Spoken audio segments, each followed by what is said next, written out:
ora kuwat Sang Bambang Sumantri dupi nyumurupi Kong Rayi Sukasrana ingkang nedeng tilem sesenggoran prasasat kaya bledek dadane Sang Bambang Sumantri.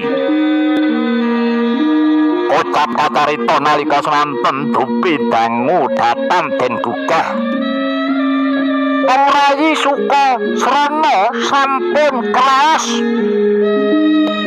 Sang Sukasrana lan wungu saking tilem hanyebut asmane ingkang raka dadya Handala Sang Bambang Sumantri hanjelih kepati angrangkul dhateng Kong Rayi. Kakak Antli ngapae Kang kok kowe angis Kakang? Adikku Di.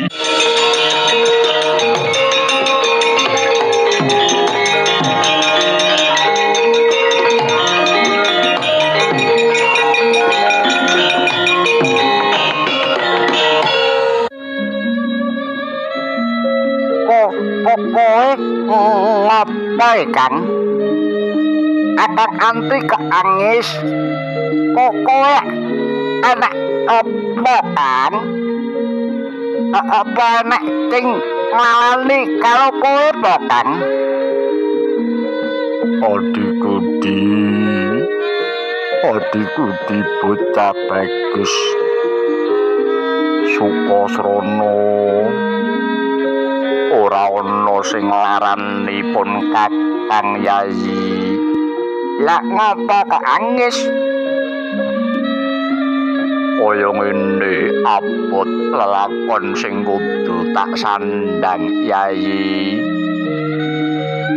Kanjeng Lama Sukwandakni wis paling hawuh kok Kang. Pak nyandang kuwi adile ya mung dican-candang. Boto kaya ngapa awake dhewe mung sak derma ngakoni kok Kang. Yayi kok kowe mau dadak ning taman to Yayi? Aku kecel kok Kang. Mau Kakang Anti angis merga dihawi Cinuwun Prabu Caclablau kan utel aman widali Kakang Antli gak ico. Mongko aku ico taman Sriwedali wis tak utel kok Kang. Ning obol abot hanget kok Kang. Aku kecel. Aku sayah Kang. Aku ketulon njuk apula ya Kang. Dewi Citrawati weruh kowe girap-girap Yayi. Loh, kok hilap-hilap apa to Kang? Jalene aku ki hadus.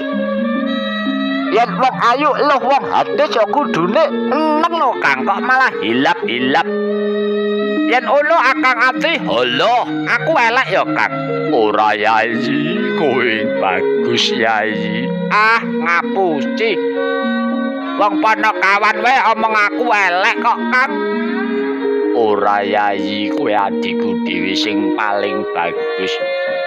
Lah kok Kakang Ati nggawa elis alep apa Kang? Yo iki Yayi, aku diparingi pusaka lawan Sinuwun Prabu Harjuna Sasrabau. Aku dune eneng no Kang. Kakang dadi tambah sekti. Kelise Kakang tambah akeh. Iki mesti kelis ampuh ya Kang. Nanging sumurupa Yayi, keris iki kon nggo mateni marang kowe Yayi. Sebab Dewi Citrawati wadul kelawan Sinuwun Prabu Harjuna Sasrabau supaya putra bajang kang mapan ana ing taman Sriwidari kon mateni aku sing diperintah Yayi. Apa aku mentala mateni kowe Yayi? Oh alah Kang, Dadine ya mung ngono to, Kang. Lacah nangis, Kang. Dadi Cataliya kok embeng. Lah nek mung ngono wae, lata dadak nangis. Gua apa to, Kang? Kowe nangis dalang. Nek anten aku kudu mati. Patenono to, Kang. Ora apa-apa. Tegese uripku ning jagat iki wis lampung. Aku ya wis lega kok, Kang. Aku wis leng. Icoh gawe bungah kakangku Kakang Antli. Patenono to, Kang. Aku ora apa-apa, aku ora celik, aku ora gelo. Kowe bali yo wae Yayi. Nek bali piye? Bali yo ning pertapan Jatisrana. Aku ora dadi patih ora apa-apa. Yen kudu mentala karo kowe Yayi. Oh, Kakang Antli klelu nek ngono. Kowe iki patih cap apa kok leda-lede? Kowe iki Cataliya lho, Kang. Cataliya kuwi sing nomor 1. Yaiku kewajiban. Nomor 2 lagi kulawarga. Cipate Cataliya kuwi yen ani aja didi, yen di aja ani-ani, yen ya nek olah ya olah, latih makati kudu siji kok, Kang. Banjur aku kudu kepiye Yayi? Yo, aku kudu kok ateni. Yen kowe olah iso netepi kewajiban dadi Cataliya, kowe olah ngestokke gawe latu cecembahanmu. Lah ngopo kowe dadak Suwitana Maespati dalang? Ora ana gunane lho, Kang. Nek kowe didhawuhi kudu mateni aku ya matenono. Aku ki ora tau wedi mati kok, Kang. Wong sing jenenge mlaku nadyan to mung long jangkah wae. Ora ngerti yen arep kecandung apa ora. Nadyan aku wis tekan kene kalau Kakang Ati yen pancen iki kodrate aku kudu mati ya. Patenono, Kang. Nanging aku ora tega Yayi, yen aku kudu ancik-ancik gedhe sedulur Sukasrana bali wae Yayi. Ora nangis, kowe kok embeng, aku kok elu nangis lho, Kang. Lah kok ulih iki kepiye? Patih kok ngajak mulih iki patih cap apa to, Kang, kowe iki? Uripku kuwi tak gawe penak kok, Kang. Nek kowe mulih wong sak Maespati do nyacat kalau anake Bapak Suwandani. Nek Ambang Sumantri kuwi wonge edalete cuk. Dele-dele tempe. Emah aku nek duwe kakang kaya ngono mencra-mencre. Lah piye aku kudu piye Sukasrana abot kabeh. Wis to. Kowe kuwi nyekel pelis to. Dan cuduk nang wetengku to, Kang. Engko nek aku mati kan wis lampung pekalane to, Kang. Aku ora mentala Yayi. Wah. Kok lah mentala ki njul piye? Katetleman Maespati kuwi ana tanganmu lho, Kang. Halo. Ae, Kang. Labuh Arjunata Celebau malah lene lho, Kang. Sukasrana.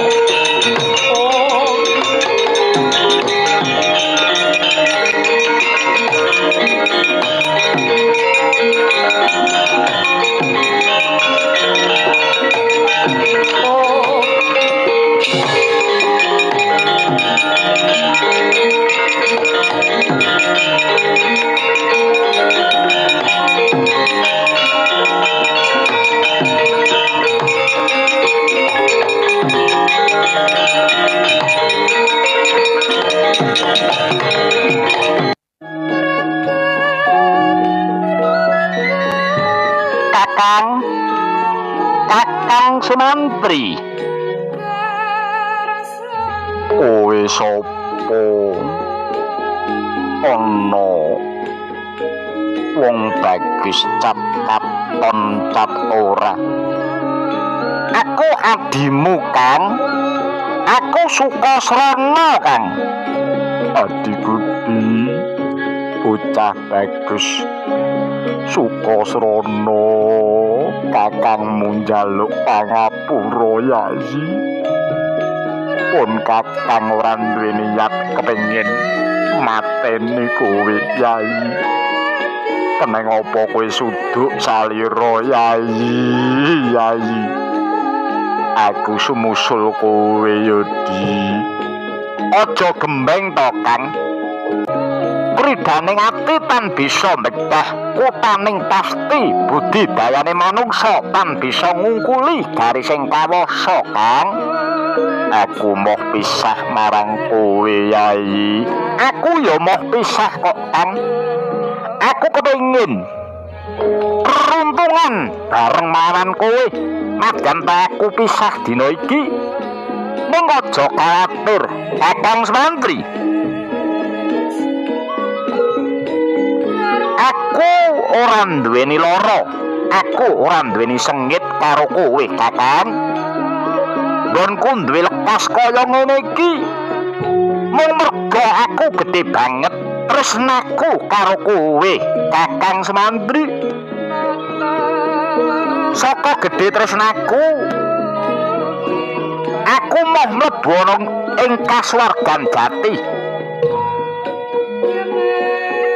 Swarga jati wis binukak kanggo aku, para widodari wis ngawe-awe, nanging aku moh tak enteni ana korining kasuwargan, Kakang. Pomo-pomo piwelingku, Kakang. Besok yen kowe tanding perang karo Nalendra Yaksa, negara Ngalengkadraja Prabu Rahwana Raja, sing ati-ati ya, Kang. Merga ing kono kanggo sarana nggonku bebarengan karo Kakang munggah sowan pangayunane para Jawata manjinging tepet suci. Wis, Kakang Sumantri, mung kuwi ucapku nemu karaharjan salawas-lawase, Kakang Sumantri.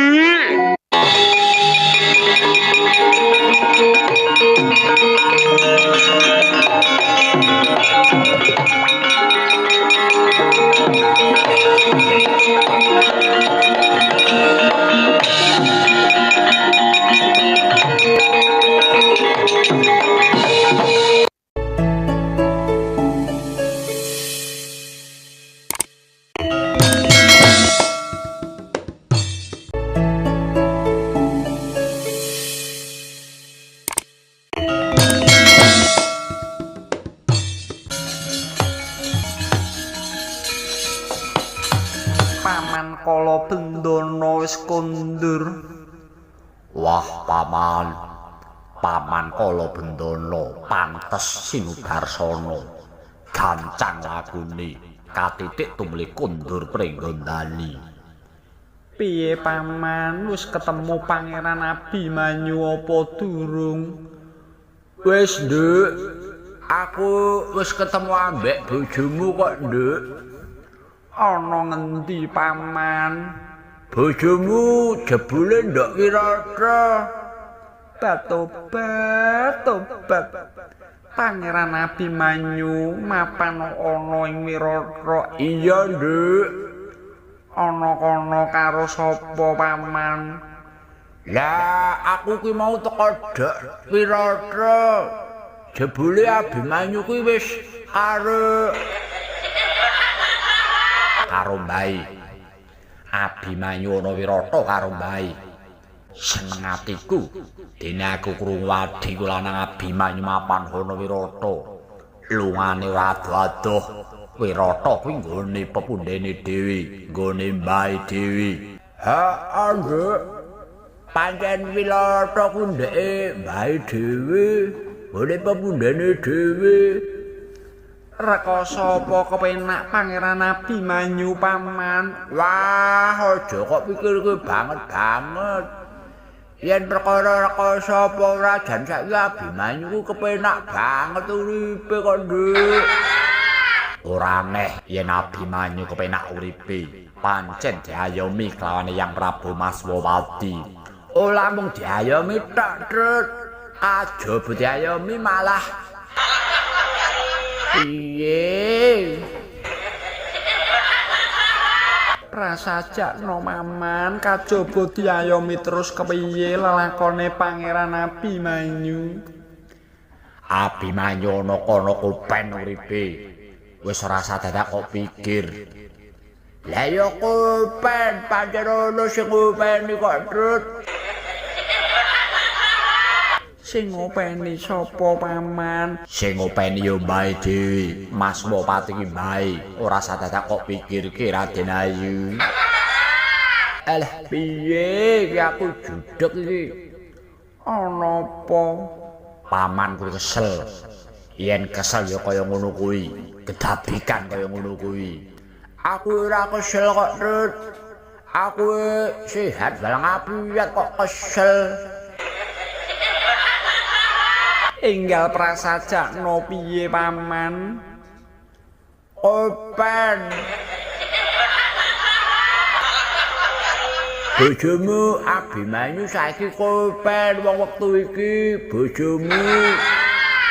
Drut aja ngono to, Le. Ana apa to Raden? Ora apa-apa. Aku ora apa-apa. Wong ora apa-apa kaya mangkono kok paman. Lah apa-apa piye? Menah mlirik-mlirik ngono.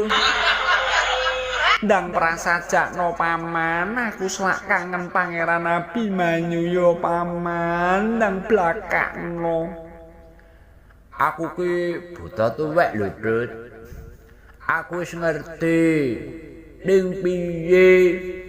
Wong aku ki dikongkon kudu tak kandhake apa anane, aku ki moh goloh.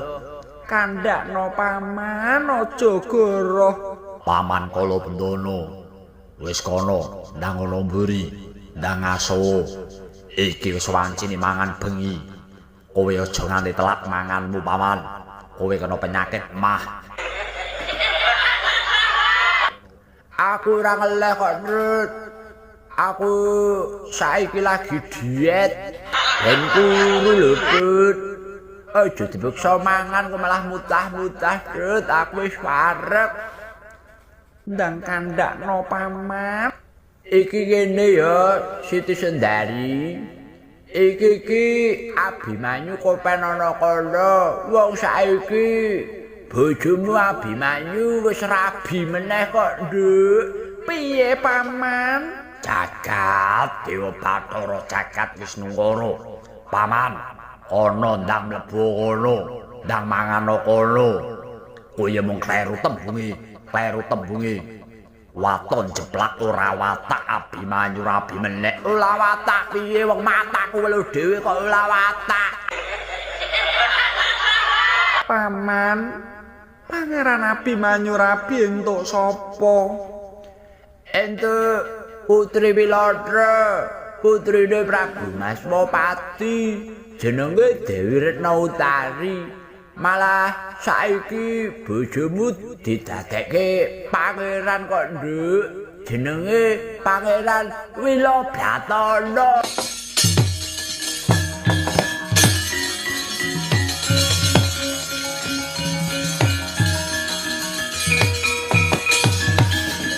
Paman Kala Bendana. Sampeyan iku buta tuwa. Nanging nalar sampeyan isih kaya bocah cilik. Disasmitani, dikedhepi, dibalang ulat barang kok malah bergudul. Clemang-clomong ora iso nyimpen wadine anak. Yen kepacut kaya ngene banjur kepiye? Raden Ayu Siti Sendari banjur mlayu nglabrak ning Wirata. Sapa sing tanggung jawab? Buta gerang. Orang rewang-rewang isu saya anak, malah ngebot-boti pikirane anak. ora paedah nggo tuwa-tuwa. Ora paedah dienggo barang pitakonan. Sampeyan tuwa-tuwa tuwas, brabas kaya ampas, salat tingkae malah kaya buta uraan.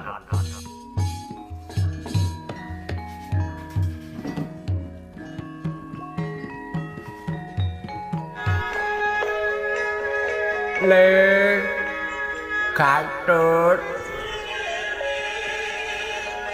aku aja mbok seneni yo ngger. Aku aja kok sengeni. Aku kuwi buta lugu lho ngger.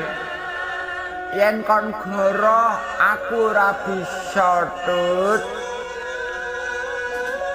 Mulane apa sing tak kandhake mau ya mung kahanan sing saknyatane kok Dut. Aku ora niat ngebet-beti pikirane anak tenan wile. Aku aja kok sembrang rembug ndak loro-loro atiku ya Dut. Wong jujur, wong lugu kuwi pancen becik. Nanging kabeh mau kudu merumpan papan lan wancine. Kudu mau pitung tuna lan batine marang kahanan. Ora ngawur kaya patrakmu kuwi. Buta tuwa ora tata, waton jeplak cangkeme. Oh, anakku ngger Gatut. Wiwit kapan kowe jeplak-jeplakke cangkeme pakmu cilik? Lah terus kok kaya ngono tembungmu Gatut. Aku moh yen kon ngapusi yo ngger. Uripku lalep tak legeti nganggo ucap sing goroh Gatut. Menengo. Ngakonono sampean luput. Aja mergudul karepmu dhewe kuwi. Nadyan kowe laku jujur ning tumibane ucapmu mau nyengsarake Siti Sendari. Ngerti? Lah terus apa gunane kejujuranmu mau?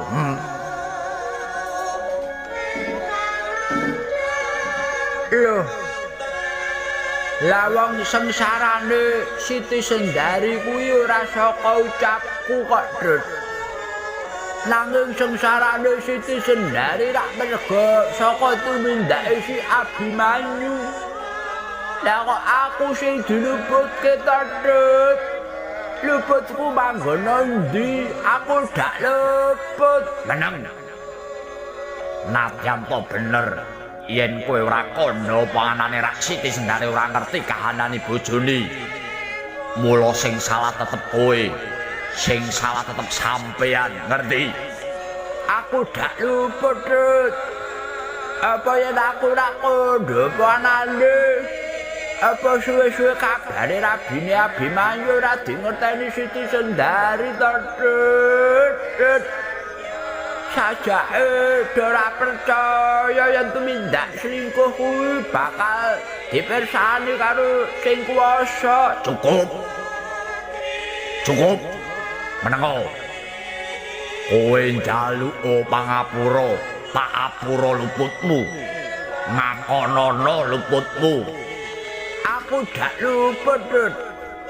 Yen aku luput, aku njuk ngapura. Wong aku dak luput, aku gak gelem njuk ngapura, Dut. Kowe njaluk ngapura apa ora? Kowe meneng apa ora? Aku iki dak luput. Aku kuwi ngandhak kepuanane. Kok seneni kaya ngene kelolo-lolo atiku, Dut. Aku iki kulang piye? Kon ngaler aku ya ngaler, kon ngidul aku ya ngidul. Lah kok isih kok seneni ta, Dut. Mbok ya aku ki dipateni paribasane aku mandut. Ning yen kon ngomong goloh aku la iso, Dut. Aja kakean cerewet.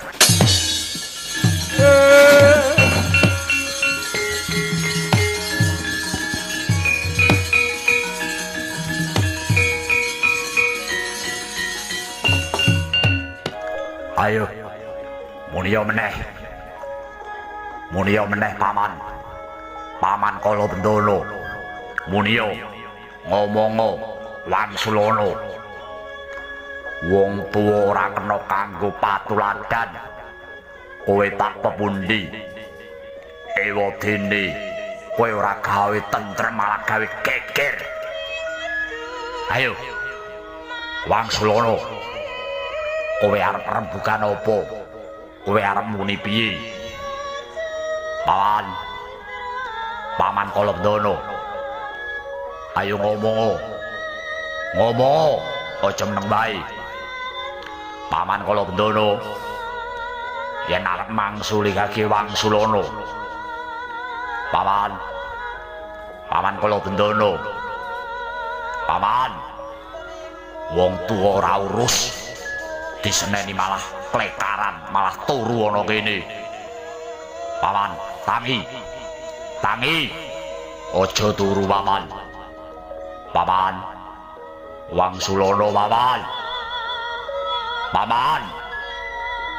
Paman Kala Bendana. Paman Kala Bendana. Waduh, paman.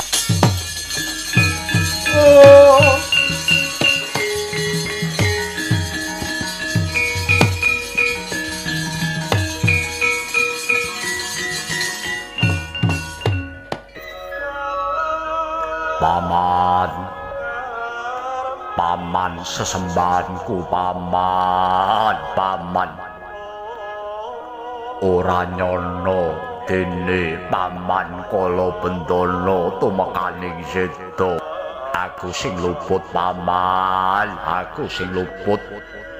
Aku njaluk pangapura paman. Paman, kowe tangiya paman. Apuraneng dosaku paman, apuraneng salahku. Kowe pepundhenku paman. Ora ana ceceking atiku, aku bakal gawe sedane Paman Kala Bendana. Paman Kala Bendana, aku njaluk pangapura ya paman.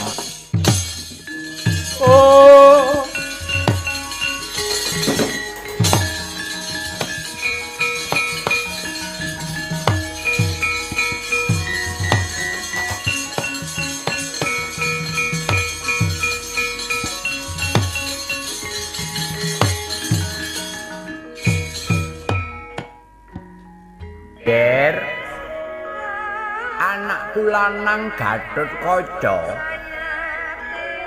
Wis lerena nggonmu nangis. Usapana luhmu ya, Ger. Aku percaya anakku lanang ora sengaja mateni Kang Paman. Nanging pancen mengkene pestine Kang Paman. Tumekaning patiku kudu lumantar anakku lanang sing banget ndak tresnani yaiku kowe, Tut. Sira Gatot wis nyuwargake Kang Paman. Dadi srana nggonku marak ing ngarsaning Gusti Kang Akarya Jagat. Aja nangis, Tut.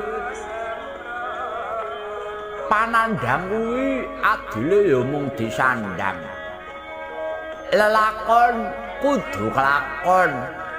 Ya mengkene lelakon laku ning Kang Paman wiwit urip temekaning pati marak ngarsaning Gusti.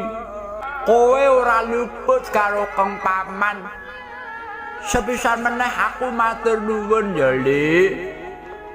Dene sira Gatot anak lanang wis nyuwargake karo Kang Paman.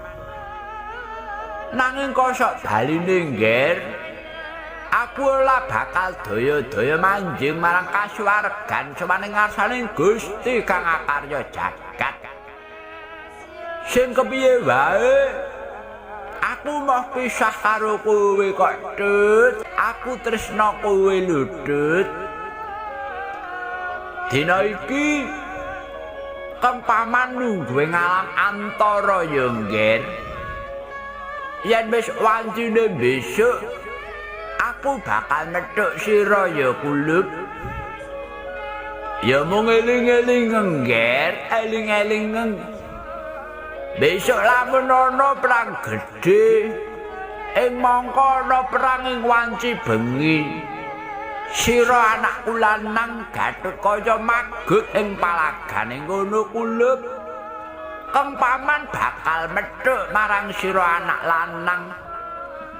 Sira bakal ndak gandeng tanganmu. Ndak sowanake ana ngasaning Gusti manjing kasuwargan.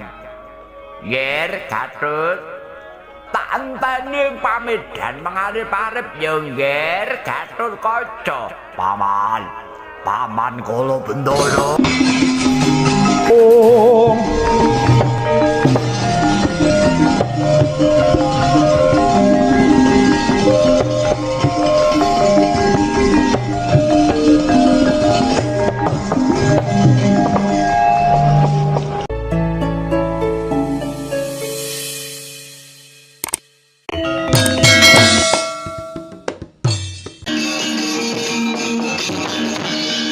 Ing kono wau ingkang mapan wonten sakinggiling nagari Wirata nenggih Ratu Buta Prabu Kala Srenggi ingkang milang-milang bupati kadang panengah Pandhawa nenggih Raden Janaka Karana Prabu Kala Srenggi dereng ngertos wujuding Janaka sing dianggep wong bagus teko iku Janaka.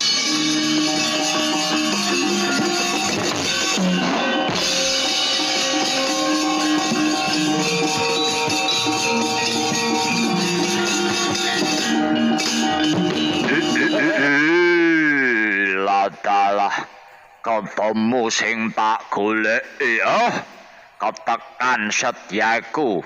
Iki ana bocah bagus kemliwer ana ing alun-alun negara Wirata. Iki mesti Janaka. Janaka mati dening aku kowe.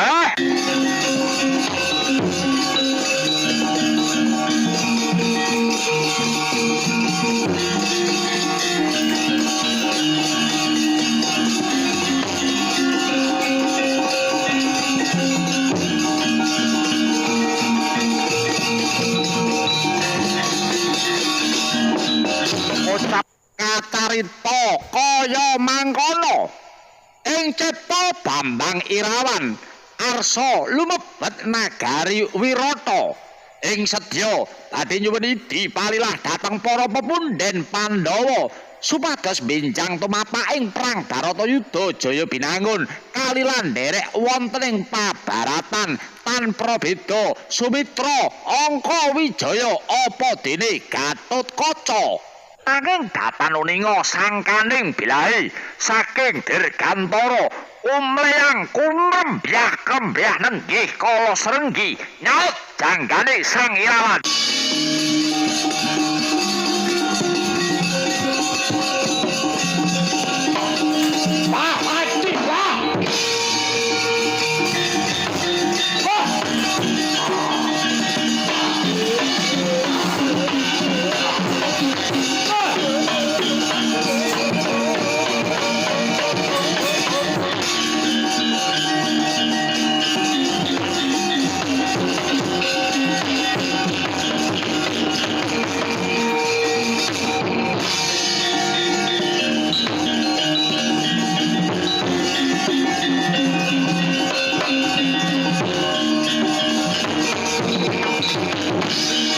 Dirigit jangganing Sang Irawan dening Sang Prabu Kala Srenggi kinemah kemah ginilut gilut pundhake eling-eling Bambang Irawan putra Madukara ingkang darbe kasekten kang linangkung nadyan wis kacokot janggane maksih enget Purwa Duksina rata sigra ngurus curiga katamakaken jajanira Prabu Kala Srenggi pecah samyuh Prabu Kala Srenggi kalah Raden Irawan.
Ana ulon nenggir Irawan ora nyono jebul sira kulup ingkang gugur ana madyaning palagan Hirawan ing atase kowe ora duweni perkara kelawan kala srenggi malah kowe sing ketiban ampuan kowe sing gugur bocah bagus wah buta iki sapa Werkudara iki mono jenenge kala srenggi kuwi janjane arep mateni Janaka apa sababe kepengin mateni Janaka mergane Srenggeni kepengin nglebur lara centang maos lara wirang nalika semono wong atuwane yaiku Jata Gimbal kelawan Jata Gini dipateni kelawan Janaka sing tumindak bapakne sing kena ampuhan anake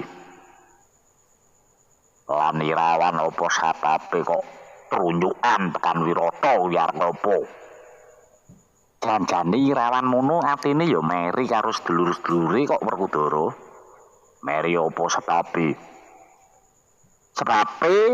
sedulure yaiku Sumitra Gatotkaca Abimanyu melu Bratayuda kok dheweke ora didhawuhi mongko Irawan kuwi ya duweni kadigdayan lan prabeda Abimanyu Gatotkaca lan Sumitra lah kok para pemunden Pandhawa ora adil bedak-bedake mula prapta ana Wirata iki niate bakal nyuwun palilah supaya dililani melu Bratayuda mula Janaka beja kemayangan Siadi dene Siadi Darbe putra ngrungkepi jiwa kasatriyan ketitik Irawan nadyan to gugur nanging isih ngegem pusaka bisa mateni Prabu Kala Srenggi tegese Irawan isih ngatonake jiwa kasatriyane bekti karo wong atuwane yaiku sira Janaka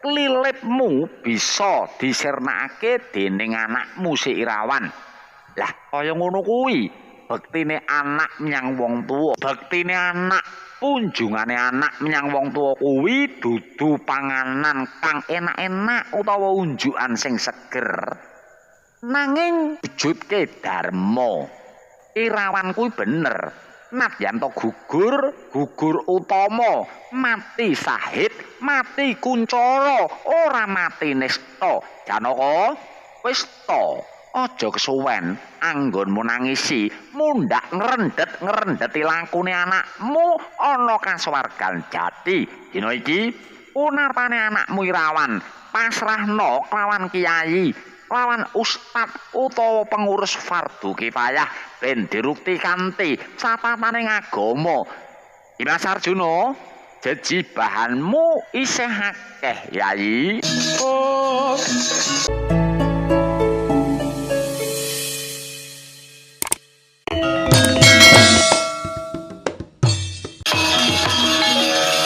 Antarja Kulawa iki lho tapake mungsuhipun wa kang bisa matek aji panglemunan mau pundi wa iki lho sawangeng pundi iki lho wa piye niki tapak kula piyambak niku wa dudu lah ya iki tapak mungsuhipun wa mau sanes iki tapak kula kok wa cobi atuh kepirsani lho sami to lagi niki tapak kula lah umpamane saiki Sira Antarja kuwi ndilat tapakmu dhewe ngono kepiye inggih mestinipun kula wecah piye Yen kowe ndilat telapakmu dhewe kepiye? Nggih tartamtu kula wejah. Yen ngono kowe wedi mati. Gene kowe gembelo. Ngetokake kadigdayanmu, kamangka kowe ya wedi mati. Lah, yen kowe wedi mati, lah kok ora padha ucapmu nalika kowe mau budal ngger Antarja?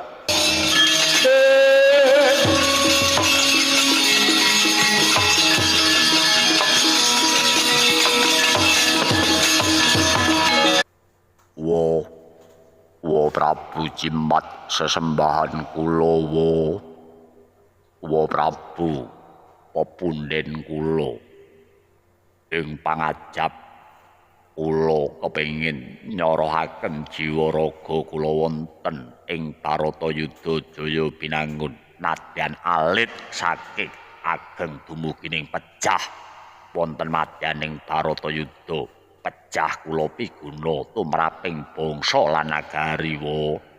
Antarja sumurupa ya ngger Baratayuda Jaya Binangun kuwi dudu perang ampyak awur-awur ning iki perang mawa petungan mawa tantanan sapa sing utang bakal nyaur sing jilih bakal mbalekake yen to anakku lanang Antarja ora dikeparengake melu Baratayuda Jaya Binangun kuwi tegese anakku lanang Antarja kuwi resik. Wong sing resik ora bakal melu ana ing Baratayuda sebab ora ana wong kang nagih. Antarja sumurupa. Perkara wong mati mau dumunung ana ikhlase niatmu. Nadyan to iki durung Baratayuda nanging yen pancen kowe niat atimu tulus anggonmu kepengin ngentengake patimu semedyaning karepmu kowe kepengin bakal bangun kajayan bangun kamenangan menangi ora kanggo menangi pepundenmu Pandhawa ning kanggo menanging para kawula kang hambek utama ing budi kuwi bobote padha karo wong mati syahid kuwi bobote padha karo wong mati ana ing paprangan. Ngoten wo, iya. Inggih. Menawi mekaten kula ngestakaken dawuh Paduka Prabu. Dinten punika kula ngiklasaken lahir tulusing batin pecah kula. Menawi menika saged damel sarana ungguling Baratayuda para pepunden kula Pandhawa. Oh, anakku ngger, Antarja. Nadyan to sira ora gugur ana madyaning prang Baratayuda Jaya Binangun nanging asmamu tetep arum kok ngger. Sebab sira bisa merjaya mungsuhe Punwa. Sira bisa nyelametake Punwa marang mungsuh sing bakal mateni marang Punwa iki mau cinatet dening sejarah. Yo, yer yen pancen kowe tulus rasane atimu ngorbanake jiwa ragamu dina iki, mengkone pepundenmu Pandhawa bakal ungguling ayuda pun kakang bakal nanggung ungguling para pepundenmu ya ngger kanthi sarana kudu ngorbanake anake yaiku sira Antarja. Mekaten wo. Nggih, kula sampun ikhlas lair tulusing batin kajawi mekaten kula nyuwun titip wo. Kowe arep titip apa nggir? Kula titip anak kula Pundan Nurwenda. Kula borongaken Paduka Prabu. Wo, kula nyuwun kamulyaning anak kula Pundan Nurwenda. Aja sumelang Antarja, aja sumelam. Bab kamulyane anakmu Sidan Nurwenda besok kurbane ana panjenengan ingsun. Nggih. Menawi tetela mekaten kula estakaken wo.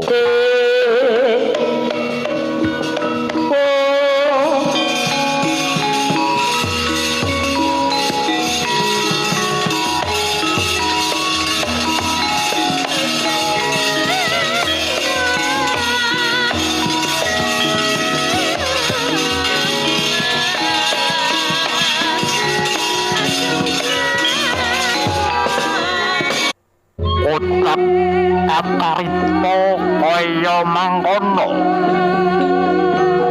Nenggih Raden Antarja ing kita mangu rasing tenggalih Riwusnya nampi sabdanira ingkang Wandrawati biar tabang trawangan kaya entuk marga kaanjep kasuwargan loka. Ucap Kacarita sangat bagus sigra angratut hawa patang perkara ingkang darbi cahya ireng abang kuning putih cahyaning nafsu amarah alwamah sufiah lan mukmainah. Riwusnya rinacut kari anggana raras sang Antarja datan den ribeti dening nafsu ingkang wusanane pasrah marang Gusti kang akarya jagat andilat lamakanira pribadi lap Antarja kaya sinendal mayang dening Bathara pecah kapisanan sang Antarja.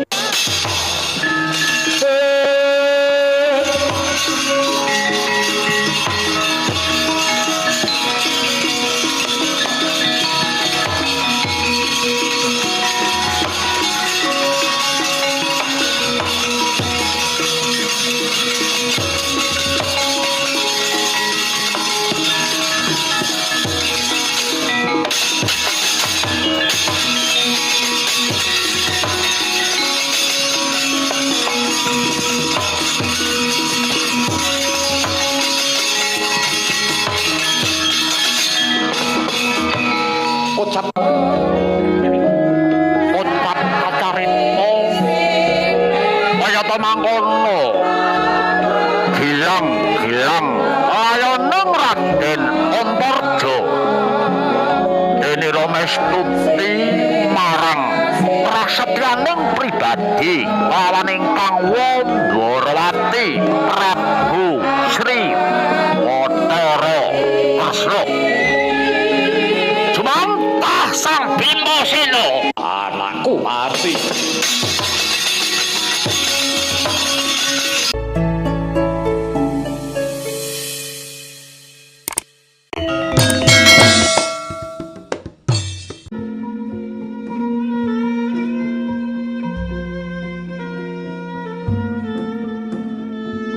Ya jagat ya dewa Bathara jroning aku manjing kedaton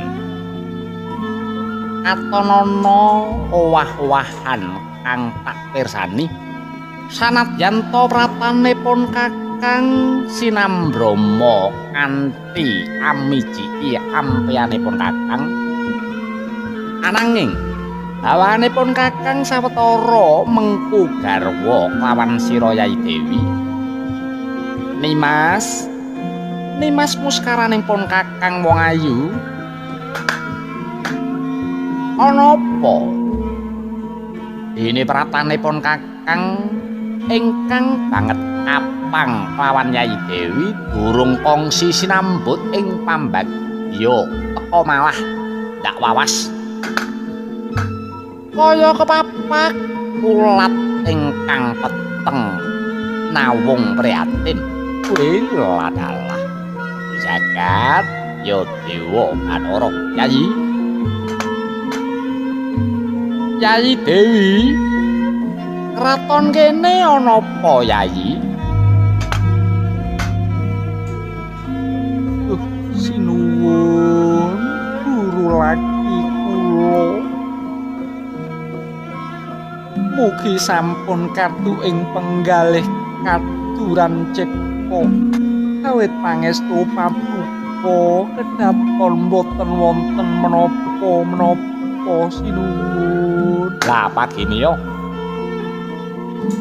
yen pancen kene ora ana apa-apa teka dadak katon peteng lan sluntrut polatanmu Yayi. Kula ninggih sinuwun sesembahan kula patuko pepunden kula wondene darunanipun kula rudatos ngantos damel kejoting penggalih patuko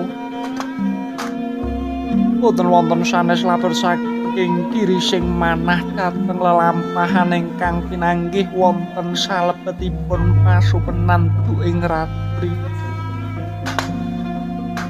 Mila sinuwun tupikeng garwa kula mireng kondhanging pawarta menawi patuko badhe jumeneng senopati ing Ngaloga. Kumesaring manah kula katimulat lare jabang ingkang mapan wonten sapinggiring jurang ingkang badhe tinebak ing singa barong sinuwun.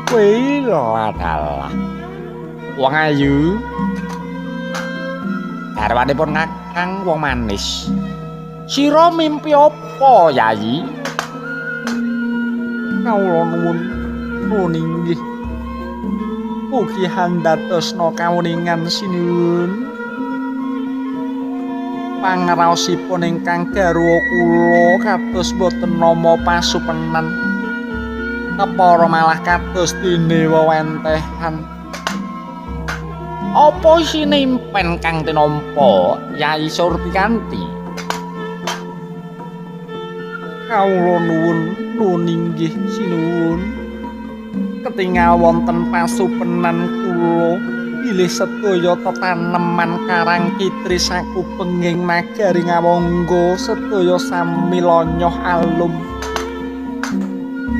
Anggogrok imboten wonten ingkang seger hangrembaka. Dalah sato kukila langgening puri ugi sami kaparak pagering ngantos kathah ingkang sami ngemasi. Nendengipun patuko kanduhan kingking sinuwun. Malah katingal patuko jengkar lelayaran kadherekaken para wadya sami wahana palwa. Lampahing palwa ombak kumbul aluning samudra temah katempu ing ombak satemah palwa pecah lajeng kerem.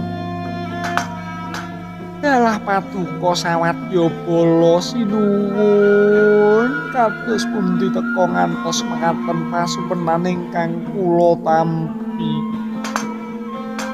Ya jagat Dewa Bathara, ya jagat Wisnukara. Yayi, mengkono ingkang dadi pangrantaming Syadi. Ya mung pun Kakang bakal paring pepenget marang sira Yayi. Sanadyan impen utawa sasmita iku gana kalane bisa handara dasih nanging pamundhutku Syadi aja pisan-pisan lan aja kebangetan kaprabawan dening impen. Sira kudu eling Yayi. Sira iku putri garwane satriya prajuriting praja. Aja demen nelukake ati marang rasa kang ngewas-wasi. Apa maneh impenira iku dumadi ana sakmadyaning lelakon Baratayuda Jaya Binangun. Kang ing palagan kebak paten pinanten kateman Yayi Dewi banjur mimpi kang kaya mengkono. Pangrasanipun Kakang ora liya kajaba saka kacakra bawamu sabab anggonmu nyumlangake marang pun Kakang. Yayi, pun Kakang uga wikan. Sumlangmu iku mau mung sabab dedening katresnanira marang pun Kakang.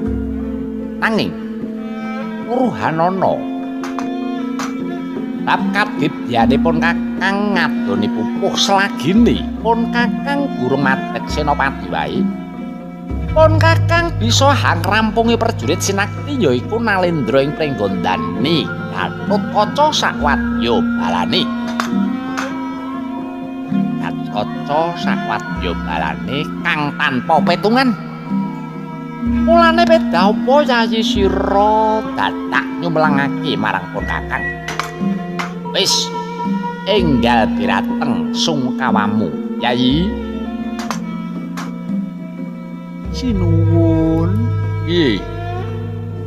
Nadyan to mekaten nanging rak paduka tetela badhe lumangsah wonten madyaning palagan ayun-ayunan nglawan kadang paduka piyambak. Yo pancen kepara nyata.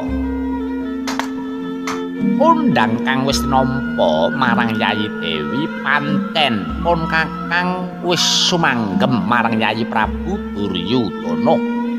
Hamatek Senopati sesulih marang swargi Bapa Brembandurna. Nanging kowe kudu eling Yayi. Darmane Senopati iku amung perang. Perang iku kang ana amung mungsuh lan maneh. Yen to pun Kakang iki klebu kulawangsane Pandhawa, gene ya wiwit bebayi aku dililiting dening Bapa Adilata. Winisake marang kadangku Pandhawa. Sinuwun.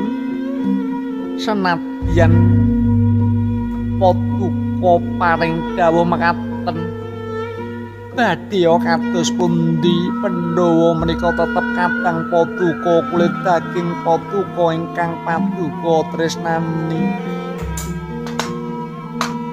Surti Kandi, sanadyan ing kayekten tanpa paseksen, nanging aku percaya ing kanyatan Bathara iku maha wikan. Ingsun rila dadi bewanten waton kadang-kadangku Pandhawa bisa manggih kamulyan lan ora bakal ninggalke marang kautaman. Sinuwun sesembahan kula paduka pepunden kula menawi mekaten paduka estu badhe madeg Senopati kepareng paduka kang nganti dhateng keng garwa kepareng boten kepareng kula badhe nderek ing pangajap sageta sesarengan ing samuksawan paduka ingkang sinuwun ingkang tetep dadi guru nadi kula ing Marsawada tumugi ing delahan sinuwun. Kagat Dewa Bathara. Yayi Derwi garwanipun Kakang. Semono kasok ing katresnan. Mongko ya wis peputra parandene. Wiwit gathuk nganti seprene kaya ora luntur. Sing dadi katresnanmu, ya. Rilane atimu dadi kekuatanipun Kakang. Yen pancen sira kepengin nderek marang pun Kakang, Yayi. Rehne iki wis wanci lingsir. Ayo. Ingsun kanthi manjing jroning paperman, Yayi. Ngenteni marang gagrak enjang kang bakal prapta.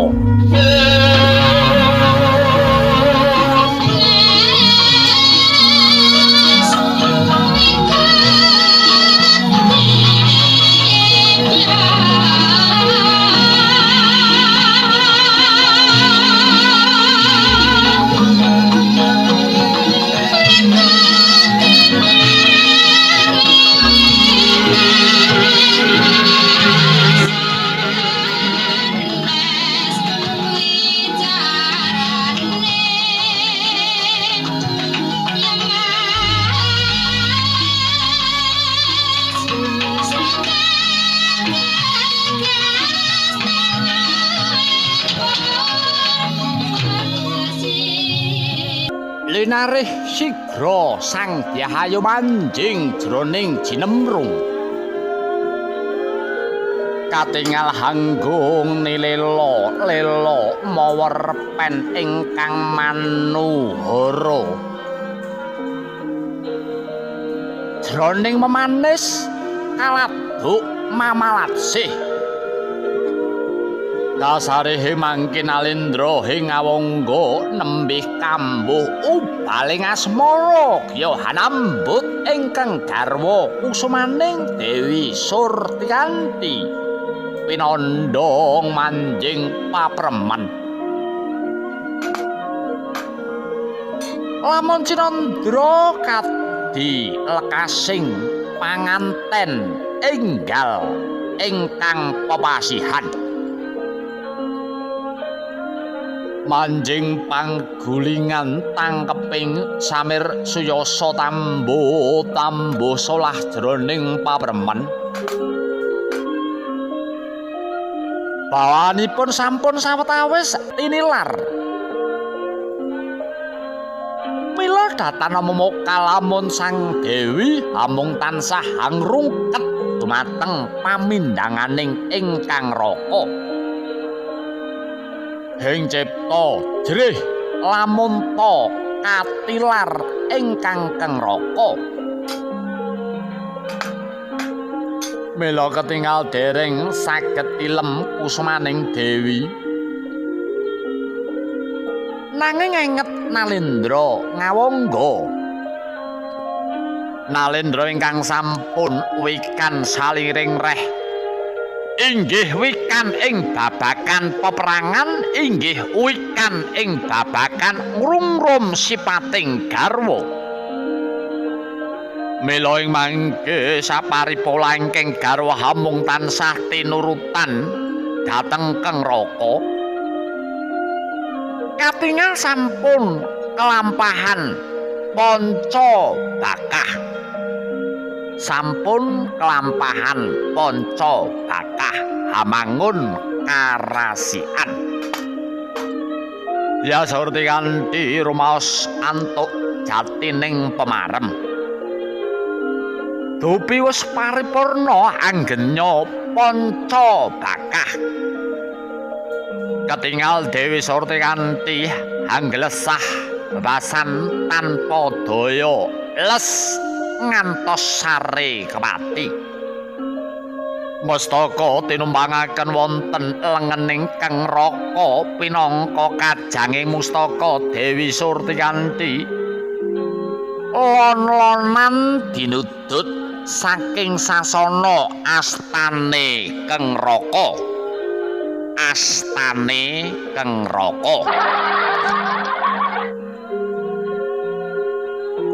Lon-lonan Nalendra ngawangga hanilaraken hing paperman. Sekedap anglaras palarapane Dia Surtikanti pinangka gantining pamit. Pawali-wali genya hanglarasi kaya datan tega marang ingkang garwa. Nanging sapandurat emut lamun ta jejering senopati sigra medhak saking pagulingan lon-lonan lampahing kados kumleyanging yayah layangan pedhot saka tambaran.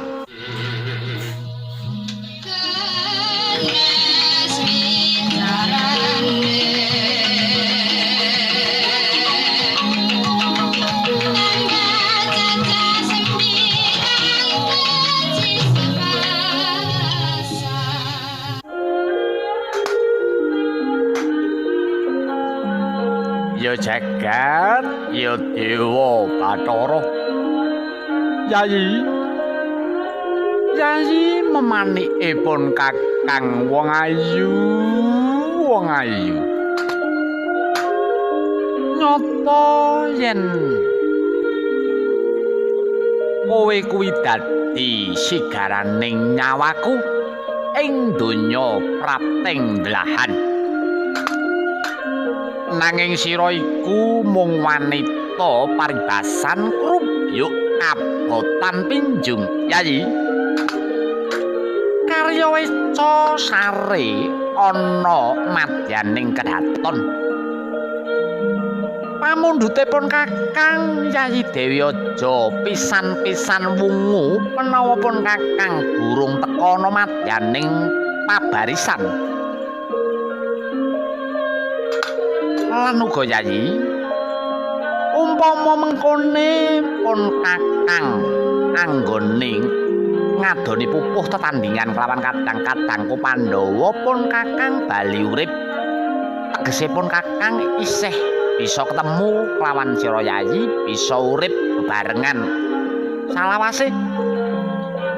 Nanging umpama pun Kakang bali mung gari jeneng, tegesipun Kakang ora slamet.